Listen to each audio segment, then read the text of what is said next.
नमस्कार विद्यार्थी मित्रांनो, स्वागत आहे आपल्या सर्वांचे माझ्या यूट्यूब चॅनलवरती. आज आपण शब्दांच्या जाती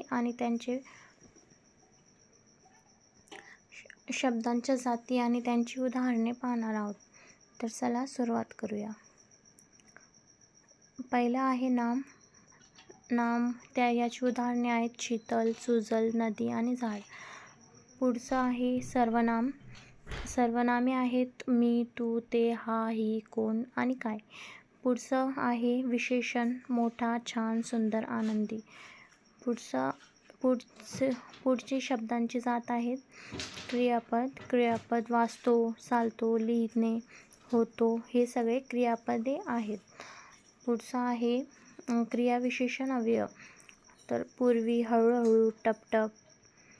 शब्दयोगी अव्यय तिच्यासाठी, झाडावर, ताईसोबत. उभयान्वयी अव्यय आहे व, आणि, परंतु किंवा म्हणून. आणि शेवटचा केवल प्रयोगी अव्यय आहेत अरे रे, बाप रे, शाबास.